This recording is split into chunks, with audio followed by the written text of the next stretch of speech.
Welcome back, everybody, to the Autism Exchange podcast, where we communicate and collaborate. We want to host conversations for families and for professionals. We have real talk, we want real sharing, and most importantly, we want to be really relatable. Janis Krempa, how in the world are you today? I am well in the world, actually. I'm doing great. How about you? Doing very well, thank you. I am enjoying some more nice weather, and I stepped outside not too long ago, 77 degrees. Um, Good if stuff. that don't light your fire, your wood's wet. You know what I'm saying? It's beautiful. I love all your expressions. I think it's in the mid high 80s here, and I think we were just saying we're beginning to have that sort of fine um, uh, dusting of pollen that right now is a dusting, and then pretty soon in the next week or two it's going to become sort of a soup. So, but You at know the the thing moment there it's is, reasonable. But if your podcast hosts start sounding like different people, we are not different people. It is in fact that we are now stricken by the allergens. So that's right. just note that we're not giving up. We just sound different than we normally do. You know, that's one thing about moving from like inner city Lexington, where we did live, my wife and I, and boys, to a farm, and we always had allergies in Lexington. But then you move to where you're like surrounded by 100 acres of just native trees. You're Oh, allergic to everything. Like it is so rough. Um, oh man. but you just buy stock in Zyrtec, and was that a free advertisement for Zyrtec? No free ads. I don't know. It might have been. I've got. Apparently now we have an email to write. Yeah, exactly. Yeah. But anyway, it's no matter what. I'll tell you what. It's great that it's warm. That always and the sun is so good for us. It I know is. you I like to love it. walk. You like to get out and walk and hike, right? I do.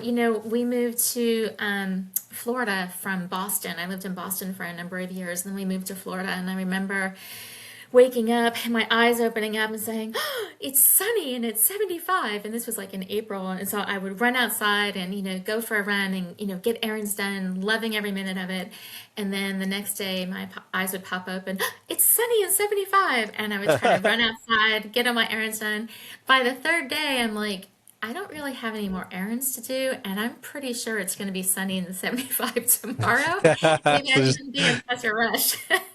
that reminds me of when I turned 16 years old, and I say back then, like it's that long. Well, it was kind of a long time ago, but back then, you were 16, you got your license by the end of that. Like you had your first like 3 months of your 16th year, you have a temporary something or other, but your permit, and then anyway, 16 years old, get my license, like my full on license, and I go home and I was like, Mom, do we need milk?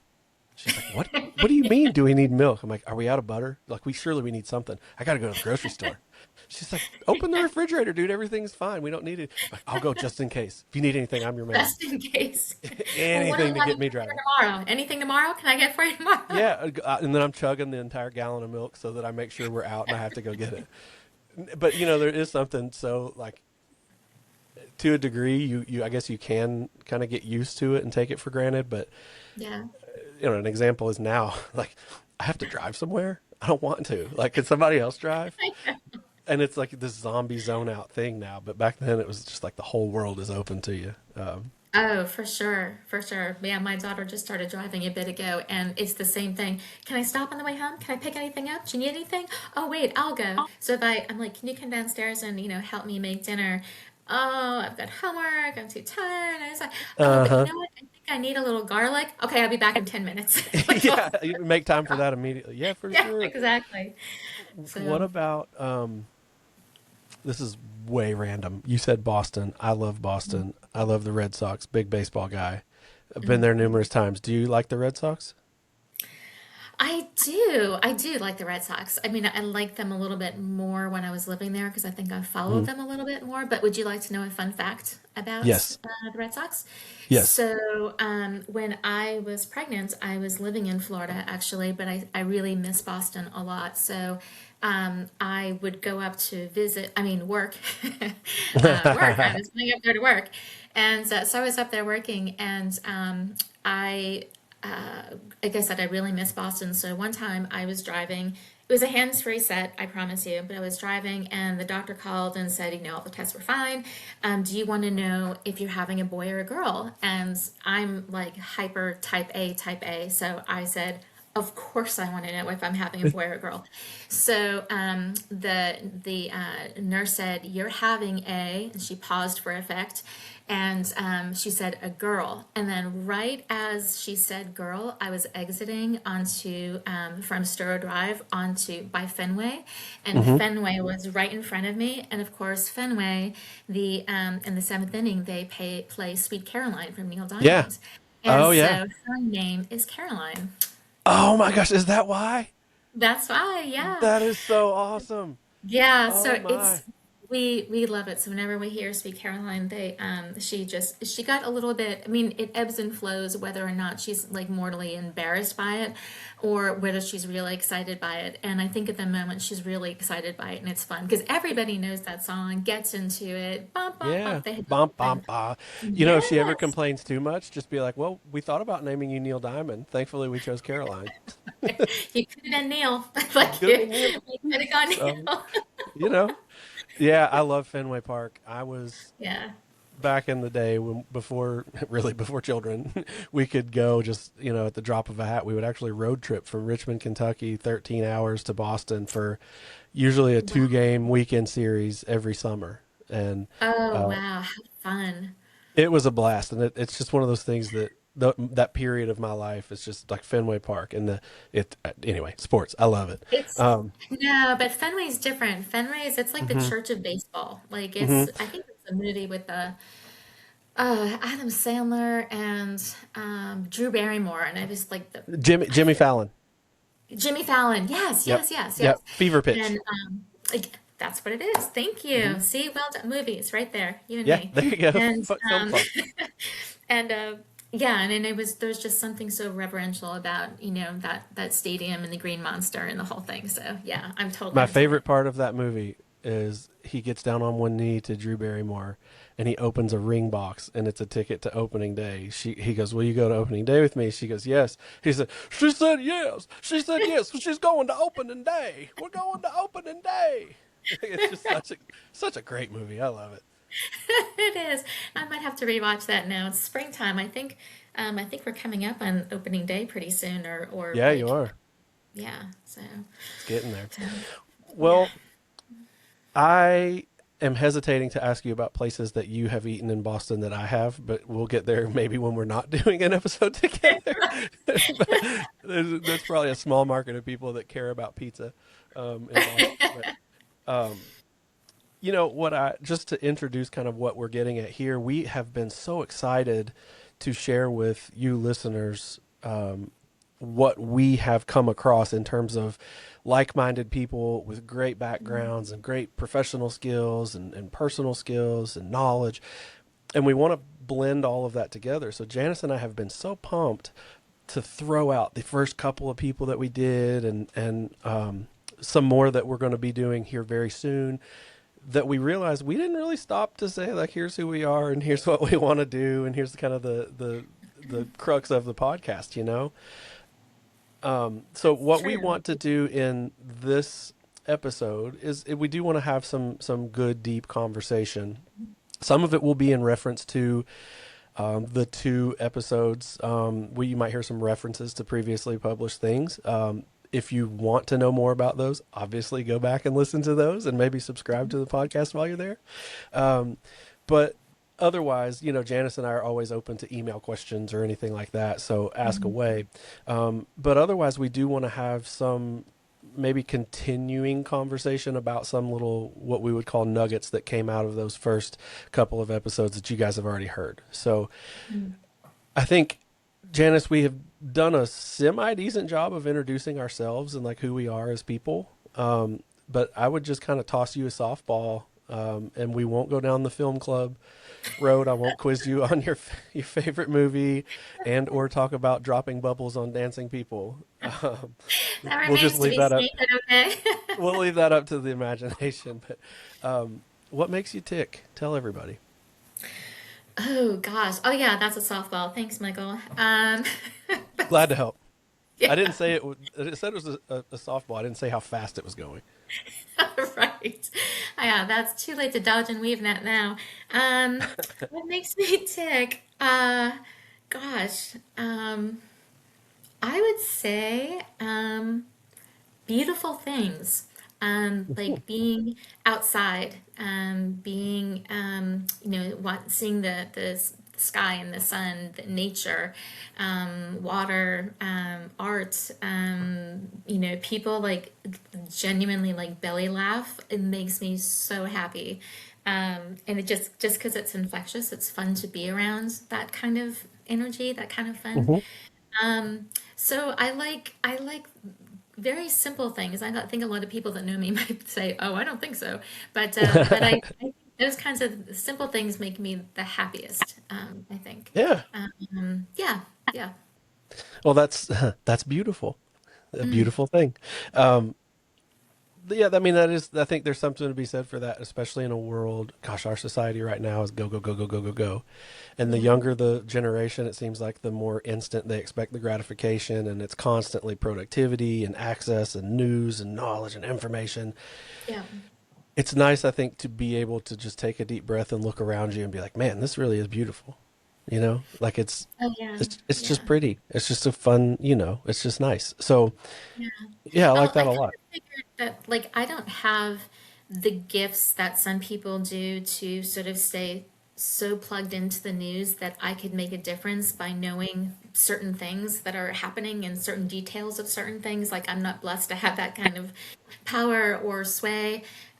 So I have the luxury of being able to step back from a lot of things because it's just not that important to me, like a day to Hmm. day going about my life, getting the things done that I want to get done. So I try to, I guess what makes me happy, what makes me tick is trying to find that balance of, what is important today. A friend of mine Yeah. once, she's a really wise person, and I'm a person who really enjoys to-do lists, and just they're never ending, right? As soon as you get to the bottom of one, you've got to start another piece of paper because there's like a whole other list. Let And me she said, interject right there, yeah. Janice, because y'all who are listening, I work with Janice a lot now, and the lady knows her lists. She's got her lists.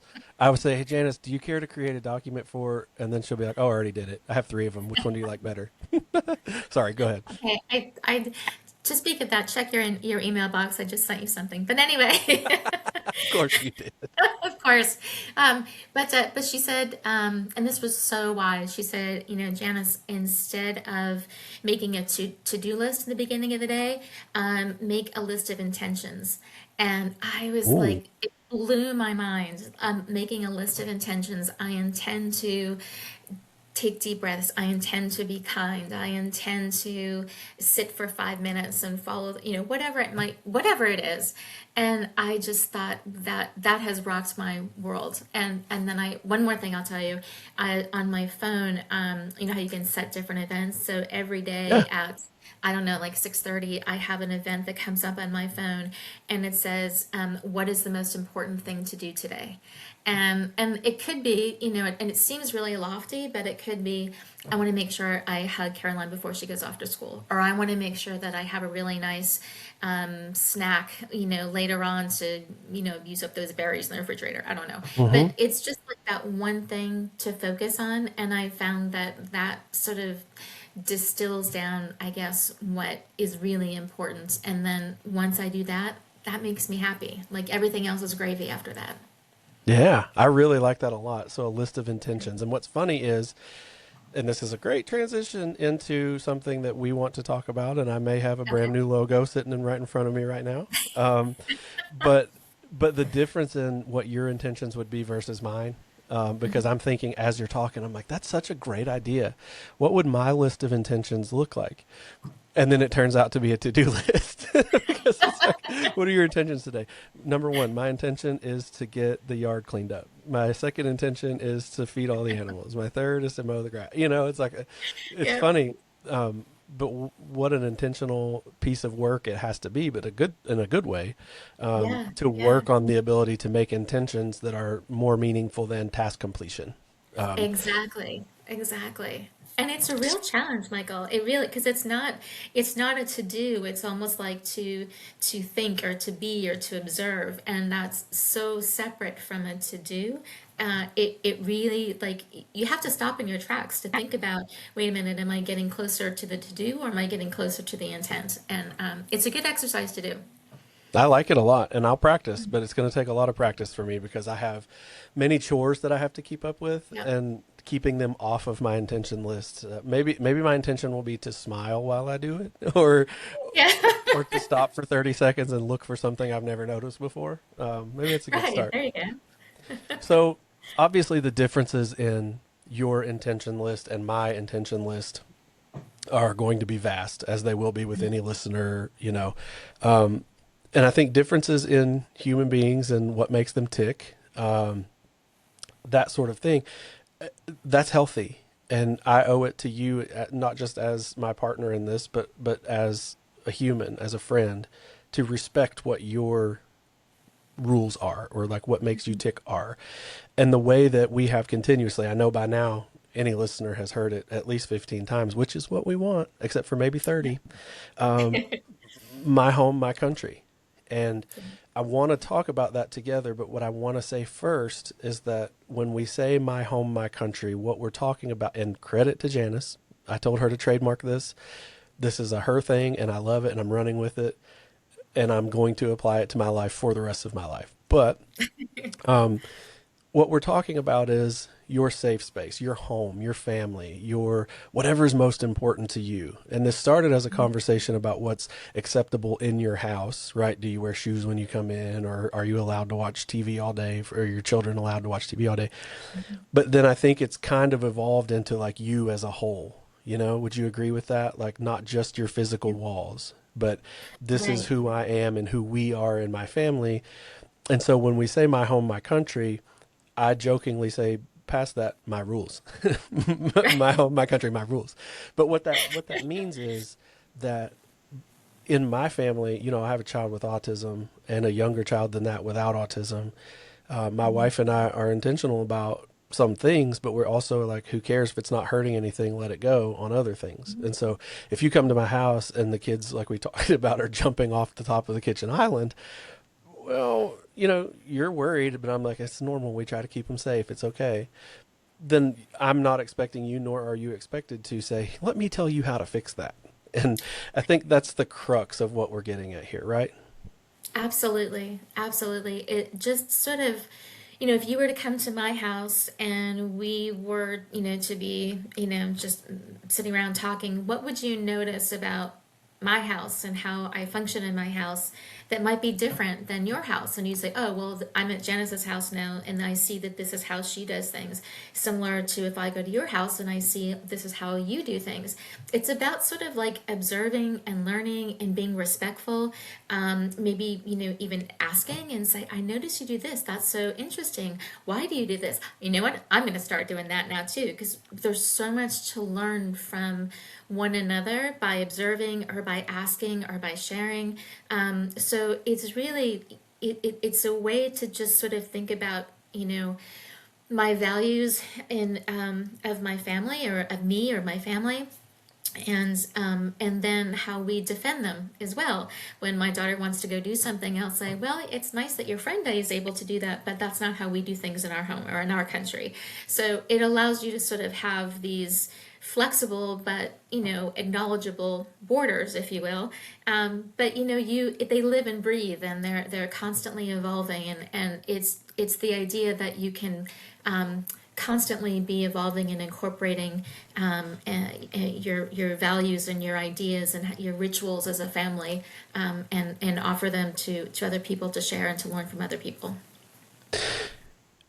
Yeah, and in general, it feels so and I'm not just talking about politics, right? But like in general, our society feels so separate, like separated, where if you like pizza and I don't like pizza, then we can't be friends. And I think looking at things through this lens of like we all have our own home in our country within our borders, and it's okay that they're different. let's respect that so that we can expand our village. Going back to that geographical Yeah. thing. But an unnecessary disclaimer is this has nothing to do with nationalities or countries or geographical locations. This is just a Yeah. really nice analogy, I think, that Janice came up with. So probably unnecessary, but hey, we'll throw that out there. Yes. No, I'm glad that you did because I think it's important. A lot of words that can be, big words these days, and really this is just meant as humbly as possible of just sort of thinking about how I hold and conduct myself and the standards that I hold myself to, and wanting to offer the best of that to other people, and acknowledging when I see someone else who's just doing something that I think is extraordinary and amazing, that I can learn from that too and incorporate that in. Yeah, for sure. Yeah. So So anyhow. yeah, no, I want to go back really to both Kirsten. If you haven't heard that episode, you need to.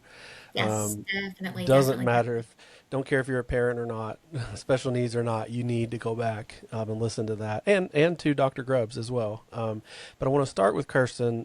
If you haven't heard it yet, Kirsten is my wife. We have a 6-year-old with autism, a 3-year-old who's neurotypical, and I think there were so many things that Kirsten said that just I didn't necessarily realize were evident in my own brain. But when I heard her say it, I'm like, wow, you're right. You know? So, Janice, let's toss around any bullet points from that you can think of. And I can start. Mm-hmm. I can start with the word grace. You ended that episode by telling Kirsten that she was the definition of grace. And I thought, you know what? She really is. And obviously, I love her. I'm married to her, and I knew that, but maybe not in those words, right? But what Kirsten wants as a special needs parent is to give and receive grace. Meet somebody where they are. You have no idea, despite what social media wants you to see, like you have no idea what somebody's going through behind the filter, behind the screen, behind the curtain. And if you see a situation, you do have a choice to make. Like I can be Yeah. negative or aggressive or snippy or whatever, or you can choose to just, you know what, I'm going to have grace with that. They might be going through something I wasn't aware of. And I want to connect another dot with that word grace, and this is where I'm going with this, to our conversation with Dr. Grubbs. Dr. Grubbs, also go listen to that episode as quickly as possible.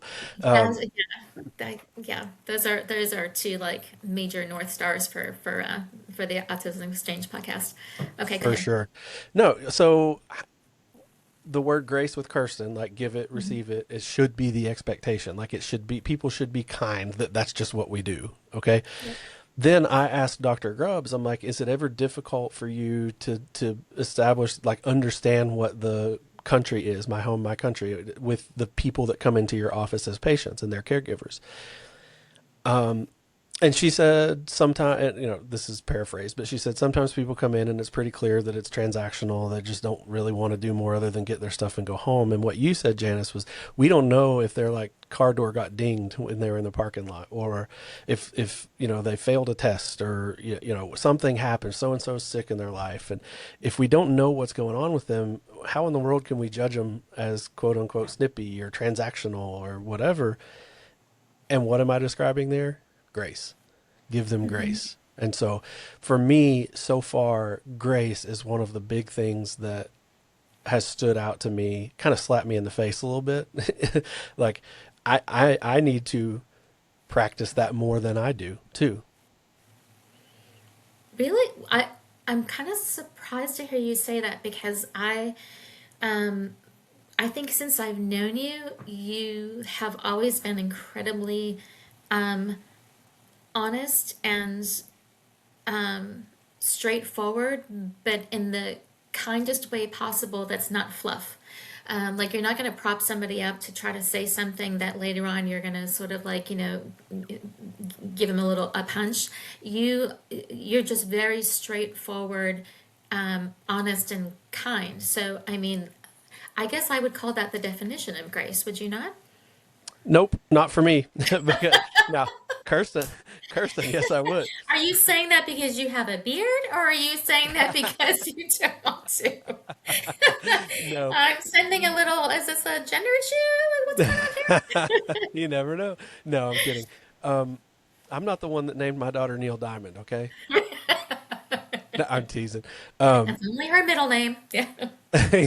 so I, so no, what I guess what I mean is there are still humans are humans, and we're always going to screw stuff up right in the moment before we have time to process it. And there are things like just this morning, I was on my way to work, and some guy just like, decided to like floor it to get out of an intersection in front of me while I'm traveling at a 55-mile-an-hour speed limit.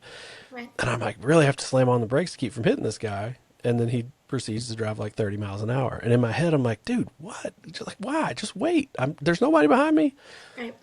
But every driver thinks they're the best driver on the road.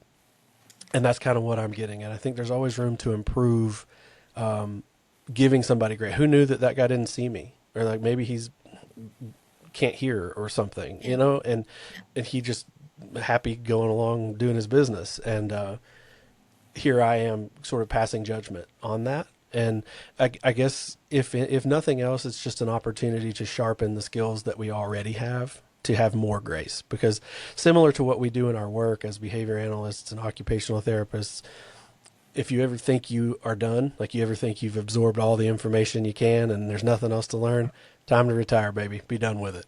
And it's kind of the same thing for me with grace. Like if you think you've got enough, you need to quit because there's more.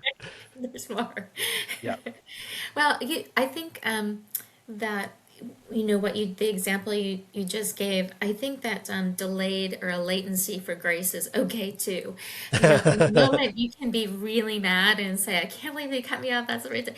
And then you get in the car later, or at home or at dinner, and you think back and you're like, "Okay, this might have been going on." Like having a latency of a few minutes or a few hours or a few days, that's okay too. It means that it didn't quite sit right with you, and you know that there's more work to do on that.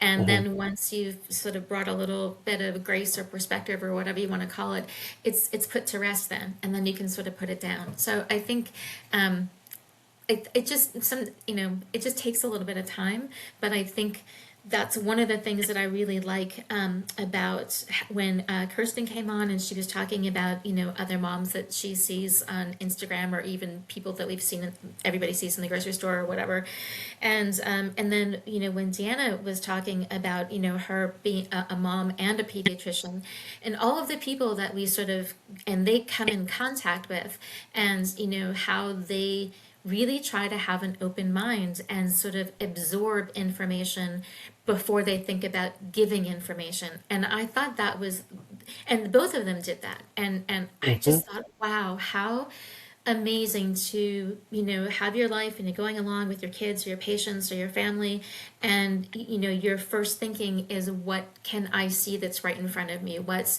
am I looking to observe? What am I looking to learn before what am I looking to teach? And I Hmm. just thought that was such a huge takeaway for me, that was echoed from Kirsten to Deanna. And I just want to say I was that really, it's still sticking with me, as you can tell. Have you ever heard you have two ears but only one mouth? Yes. Double the listening, cut down the talking. Yes. But yeah, very similar to what hit me with the word grace and having grace. I see the same thing, and you're right. Listen, learn somebody before you offer solutions, be it about your child with autism or Down syndrome or any other developmental disability. It doesn't matter. Doesn't matter. But listen before you talk. Like meet somebody where they are, hear where they're coming from, and you might not agree with it, but guess what? Have grace and listen before you give information. Listen before Yeah. you talk. You have two ears and one mouth. Yeah. um, Yeah. Yeah.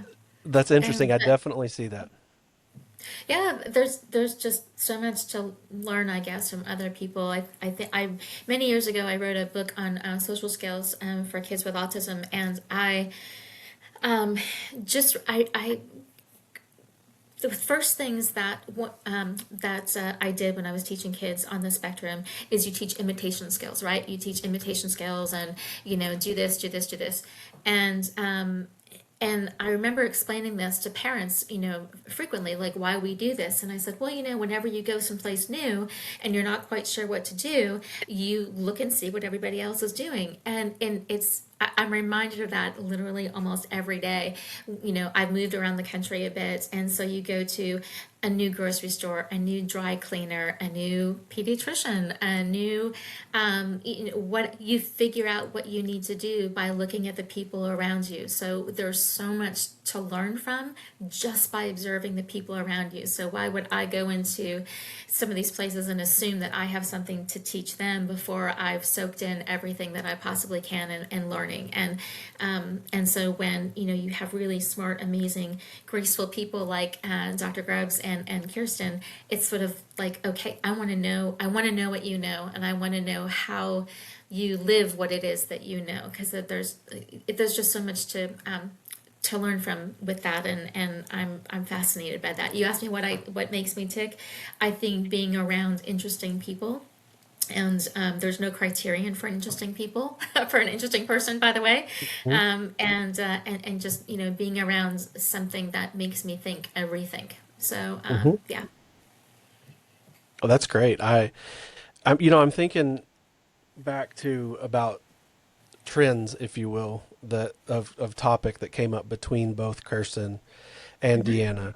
And one of the things that I think stands out is that they became sort of parent first. Like you have Kirsten, who has a history marketing for an international coal company, like great deal, right? Like good career, hard work, takes a lot to get there. And then you have Dr. Grubbs, and Deanna's been to medical school. That's no easy feat, that all of that. And I think what stood out to me is that we brought them on here to talk about things that they know and they can teach us and they can share with their experiences. But what they kept saying was that they were a parent first, they were a mom first. And that doesn't just apply, I think, to having your own children, but being a brother, being a son or daughter, being a neighbor, being a friend. And I think we're quick to define ourselves maybe out of some cultural necessity to like prove ourselves. But you can be you, and that's cool. I thought that stood out from Kirsten to Deanna. Absolutely, absolutely. And they were, I think, as women, one of the things I was struck about, they were unapologetically so. Hmm. I felt like they were standing in their shoes, is what I like to say to Caroline. And I love that. They were both very, yeah, they were standing in their own shoes. And Yeah. I thought, I didn't mention it to either one of them, and perhaps I should have, but there was so much to say. And I felt like that was commentary that wasn't necessarily prioritizable. But I did love that they both sort of like had, had that confidence about them. Yeah, and it's indicative of what's really important to them. Obviously, their careers are wildly important, but more so than that are the people they love. Yeah, So, yeah. I guess a way to say that would be person first. We there are all these trends that are like these changing demands and expectations for how you describe someone who has a disability of any type. And my Kirsten just told me recently that people with autism actually came out later and were like, "Hey, we prefer to be identified as autistic people, not as people with autism." While I don't completely wrap my head around how important that is, I don't live that life every single day. But anyway, what we were taught when I was in college was that it was person first. This is Johnny. Johnny has autism, not autism Johnny. And I think if you use that phrase person first and we apply that to ourselves and the guests that we have on here to share their experiences with us and with the listeners, they're person first people. They're telling you who they are. And we could put another plug in there for my home, my country. They're telling us who they are Yeah. first because that's what matters. And you notice that we're not dragging them along saying, "Here, tell me, answer this, answer this." We just say, "Ready, set, go. Tell us." Yeah. And then what comes Yeah. out of their mouth has two for two with our last two episodes been person first. and grace and listening before speaking. So we have three just huge, perfect topics, I think, that have Yeah. stood out to the both of us. Yeah. Another thing that to I guess carry on and take one more yard line, I guess is that's not really a football thing, is it? Another yard line? They don't say that. Another Yeah, I mean it's another yard technically, but I think that's. a yard, just a yard. Okay. I mean, but it I is the didn't know yard if line. You're like on the 50-yard line, the 51-yard line, 52. So, I mean, you're fine. okay. Do I need to name the yard line? Do I need to say which yard it is, or can I just say to take W- another further? Actually, I Maybe to say see 50, further the ball. 53-yard line. That doesn't make sense because it goes up to 50 and it goes the other way. But anyway, How about to take it further? So to take it one step further, no, no, no, no, no, no. The Winter Olympics just ended. So curling with the little thing and the brooms that they sweep or whatever. Okay, yeah. one more sweep of the ice and then Oh, we'll do a sweep. Okay. yeah. So to take another to do another sweep or swipe is This is okay. derailed. Michael, I'm going to make another comment. You just made a comment. I am now going to make a follow-up comment. Sounds good. Okay. Um, is so we were talking about my home, my country, and I asked Dr. Grubbs about. I said, when patients come into your office, they may or may not know what they should be talking about, and what do you want them to know? And anyway, we were talking, and she said, well, we have a questionnaire up until 5 years old when the parents fill out a questionnaire and they come in, and then we review it, and assuming that that's what we use as the sort of the anchor for the conversation. And one of the things that you and I have talked about as we were thinking about this podcast, actually, is becoming sort of a repository for good questions. And how do Mhm. we help people? I don't want to say help people because that doesn't sound very nice, but how do we create a list of questions that we can just use to get more information and not be afraid to ask questions and not be afraid to answer questions if somebody asks those questions for us. And I say that, as a parent, but also as a clinician who work with kids on the spectrum and their families and IEP meetings, tons and tons of IEP meetings.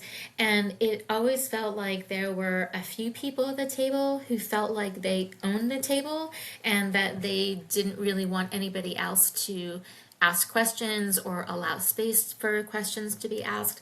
And so I think one of the things that you and I talked about was just asking really smart people, what questions do you wish somebody would ask you? Or what Mhm. questions would you ask or do you ask when you're in these situations? So that we can sort of build a collection of questions that make people feel more comfortable and equipped to be able to go wherever they want to go, whether it's an IEP meeting or a doctor's appointment or lunch with a friend or whatever, to just ask good questions to be able to advocate for themselves and their kids and their families, and to learn and to answer about other people.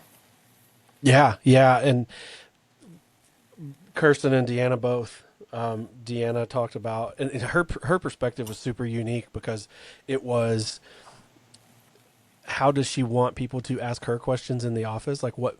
And in a nutshell, her answer was just be real, just be you, ask whatever, don't hesitate.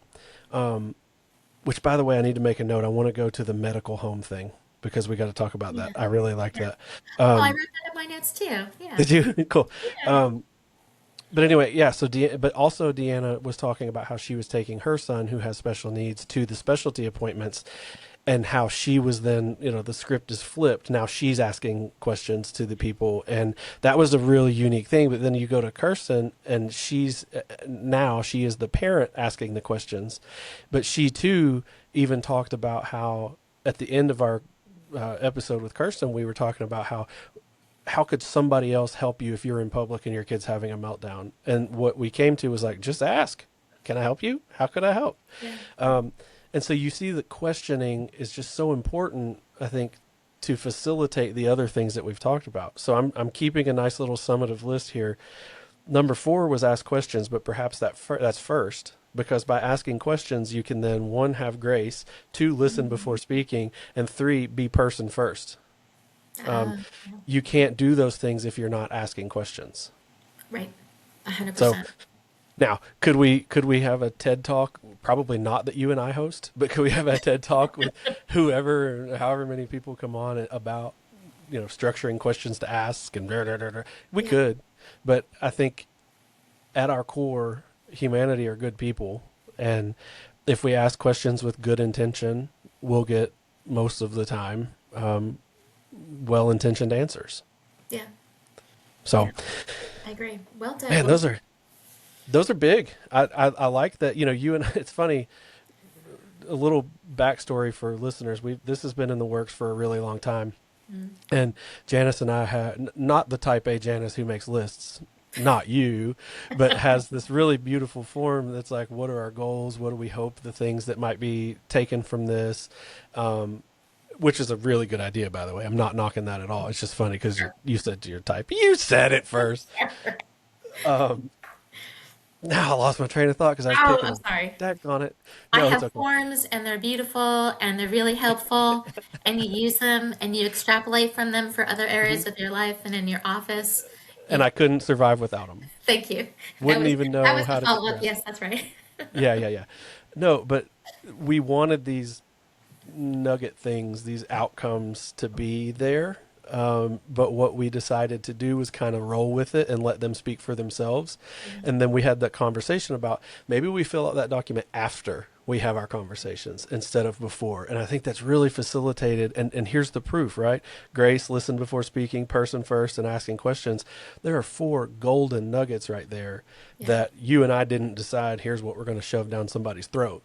We said, let's have conversations and let's see what comes out of it. And Yeah. by golly, we turned it upside down and shook it, and a bunch of nuggets fell out of its pocket. So, There it is. uh, I think also to the credit of our guests, I think we're extremely intentional about the people that we choose to come on and share time and space with us, yeah. and I think that there was so much there just because of who these people are. I don't think we had to draw anything or pull anything out. I think that it was just so available just Hmm. by them, like I said, sharing time and space. So I hope that the listeners sort of know that too, that as you know, you start to listen more and more, to listen to more and more of the podcast, you'll see that thread of just extraordinary people having really amazing conversations that are fun and funny and interesting and smart and take you on places. I was going to say take you on a curveball, but that's not really right. So they throw you curveballs, Do they that at the hit you on the 42-yard line. 53rd yard line, and they will invite you to opening day. Ta-da! There She it said, is. yes, we're going to opening day. You forgot to use a club, a racket, and pickleball in that, but you'll get there. We'll just I'll keep get working. there. All right, there's always next time. Sports, man. Well, look, I don't want to cut you off if there's anything else you want to add. Um, I don't think so, but I've now successfully created another page of notes for us for the next time we get together. Okay. And yeah, I love these conversations, Michael. I really do. It's super fun, and I guess selfishly even it's fun for me, and I think for you to do this, not because we're some uber successful podcast host. That's not it at all. That's not what our goal is. Our goal is to just put something out there that we believe in and that we believe is a missing piece of not just the podcast space, but of just space in general. And so selfishly, I really look forward because I'm to all of these, and I'm learning so much along the way that changes my person and also changes my practice. We're both healthcare people, and while we might not hammer you over the head with that every single day, listeners, we still are. And I think taking lots that we've learned here and applying that to our everyday practice is only going to benefit your children and or the people you love. So we're Yes. super, super thankful that you guys have joined us again. And stay tuned because the lineup of folks that are coming, I promise you, they're going to knock your socks off.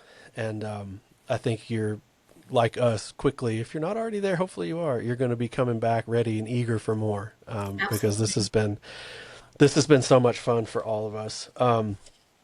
Well, Janice, I hope you have a great day. I hope you watch all the movies you want to watch. I hope you watch football and golf and baseball and soccer and tennis and badminton and cricket.